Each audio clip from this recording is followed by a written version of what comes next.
आपने एक ट्रेड लगाई, आपका स्टॉप लॉस हिट नहीं हुआ और आप प्रॉफ़िट में हैं, टीपी की तरफ गामज़न हैं। तो ये जो टीपी है, टेक प्रॉफ़िट है, ये कितना होना चाहिए? रिस्क टू रिवॉर्ड रेशियो क्या होनी चाहिए? 1 टू 1.5 होनी चाहिए, 1 टू 2 होनी चाहिए, 1 टू 3 होनी चाहिए, क्या टीपी होना चाहिए? इसके ऊपर हम आज बात करेंगे और मैं आपके साथ अपना एक्सपीरियंस शेयर करूँगा। वीडियो थोड़ी-सी लंबी हो सकती है, इसका कोई शॉर्ट आंसर नहीं है, अगर आप पूरी वीडियो देखेंगे तो आपको बात समझ आएगी। तो मुझे एकेडेमिया में 25 ईयर्स हो गए हैं, मैं एक रिसर्चर हूँ। लास्ट 10 ईयर्स से मैं फाइनेंशियल मार्केट्स पे रिसर्च कर रहा हूँ और मैंने इसमें हंड्रेड्स ऑफ स्टूडेंट्स जो है वो सुपरवाइज़ किए हैं। हर सेमेस्टर में 20 से 40 स्टूडेंट्स तक इस टॉपिक के ऊपर रिसर्च करते थे। कोई स्टॉक्स पे कर रहा है, कोई फॉरेक्स पे कर रहा है, कोई बिटकॉइन पे कर रहा है, अदर क्रिप्टो करेंसीज़ पे कर रहा है, कोई सेंटिमेंट एनालिसिस कर रहा है। इस पे बहुत सारे मेरे पेपर भी रिसर्च पब्लिश हो चुके हैं जो आप पढ़ सकते हैं। तो जो टीपी है, ये कितना होना चाहिए? ये मैंने जो लर्न किया है इतने सारे प्रोजेक्ट्स से, वो मैं आपके साथ शेयर करने ला जा रहा हूँ। तो इसका कोई शॉर्ट आंसर कम से कम मेरे पास नहीं है। मैं सुनता हूँ बाज़ औक़ात लोगों से कि जी टीपी 1 टू 2 होना चाहिए, रिस्क टू रिवार्ड रेशियो या 1 टू 3 होना चाहिए। ये अक्सर ऐसे ऐसे कोई ना कोई आपको स्टेटमेंट सुनने के लिए मिलती है। लेकिन जो मैंने जो एक्सपीरियंस किया है इन हंड्रेड्स ऑफ रिसर्च प्रोजेक्ट्स में डिफरेंट एसेट क्लासेस के अंदर, वो मैंने ये लर्न किया है कि इसका कोई फिक्स जवाब नहीं है।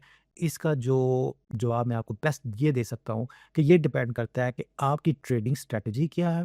क्या आप स्कैल्पिंग कर रहे हैं? क्या आप स्विंग ट्रेडिंग कर रहे हैं? किस टाइम फ्रेम में आप प्ले कर रहे हैं? आप 2 आवर्स में कर रहे हैं, 5 मिनट्स में कर रहे हैं, 15 मिनट में कर रहे हैं या आप कई दिनों के लिए ट्रेड ओपन कर रहे हैं? और आपका जो एसेट क्लास है वो कौन-सा है? क्या आप बिटकॉइन में कर रहे हैं?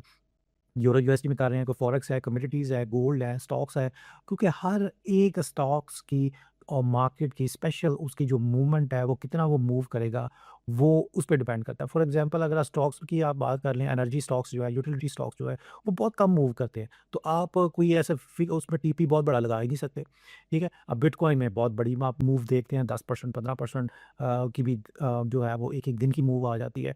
तो स्टॉक्स में अक्सर इतनी बड़ी मूव्स नहीं होती। यूरो यूएसडी जो है वो आपको 0.5 परसेंट अप डाउन जाता हुआ मिलता है, तो उसमें इतनी बड़ी मूवमेंट कभी आती ही नहीं। तो ये जो एसेट क्लास है ना, ये बहुत मैटर करती है कि कौन-सी एसेट क्लास है, उसके ऊपर आपकी ट्रेडिंग स्ट्रैटेजी क्या है।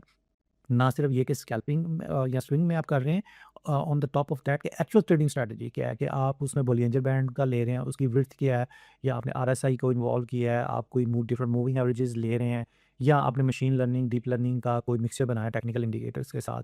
ये सारी चीज़ें आपको देखेंगे, तो आपको बैक टेस्टिंग जो है वो ये इन्फॉर्म करेगी। बैक टेस्टिंग इसमें बहुत इंपॉर्टेंट है। इस पे मैं तफ़सीली एक वीडियो अलग से बनाऊँगा कि बैक टेस्ट जो है वो आपको गाइड करेगा कि ये जो है एसेट क्लास जो है और इस टाइम फ्रेम में कितनी मूव आ सकती है, क्या आपका स्टॉप लॉस होना चाहिए, क्या आपका टेक प्रॉफिट होना चाहिए।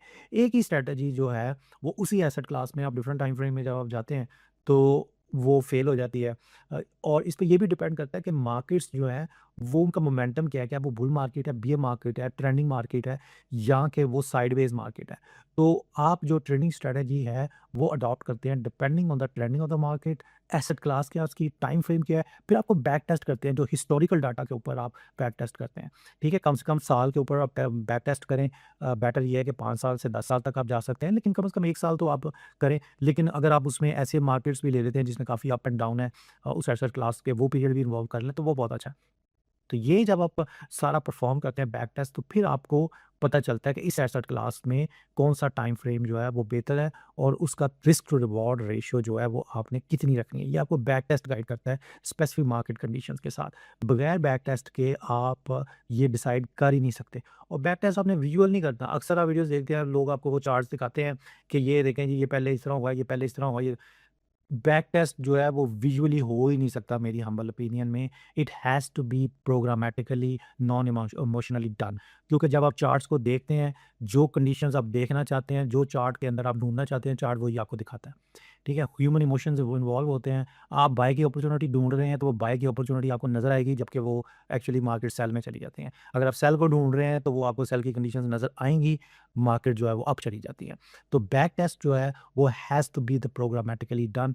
विजुअली चार्ट्स देख के आप काउंटिंग करके नहीं कर सकते। Thank you very much.